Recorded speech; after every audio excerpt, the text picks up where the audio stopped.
गगनजीले बाख्राको खोर त चलाउन सक्नु भएन, पार्टी चलाउँछु भनेर भाषण गर्दै हिँड्नु कतिसम्मको नलायकपन हो।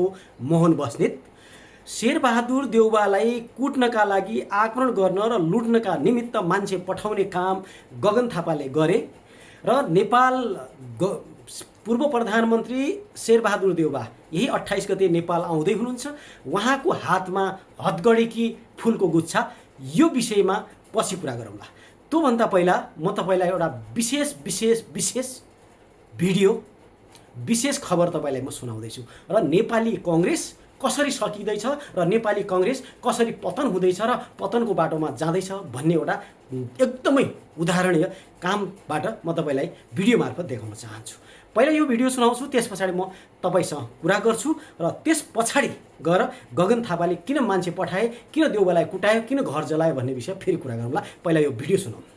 काङ्ग्रेसको विचार सङ्गठन राजनीतिसँग जोडिएर हुर्के वंशगत बाल काङ्ग्रेसको भावनाबाट सुरु भएको मेरो राजनीतिक यात्रा विद्यार्थी राजनीतिकदेखि पार्टीको तहर। भिडियो सुनिसक्नुभयो। उहाँ हुनुहुन्छ युवा नेता नेभी सङ्घको सभापति तपेश रावल, बझाङबाट नेतृत्व गर्दै हुनुहुन्थ्यो विगत 16 वर्षदेखि।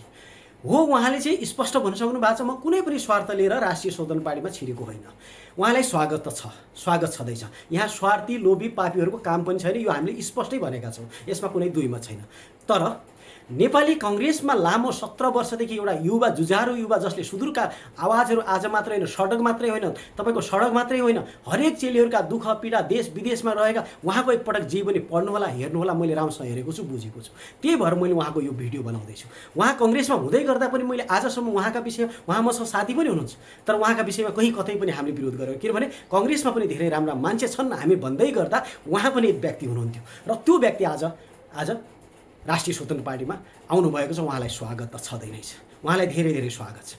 अब कुरा गरौँ, मैले चाहिँ यो कुरा गर्नुभन्दा पहिला म तपाईँलाई एकदमै विनम्र अनुरोध गर्न चाहन्छु। यो मेरो नयाँ आइडी हो। यो आइडीमा मैले अस्ति भर्खरै 3-4टा मात्रै भिडियो हाल्न पाएको थियो।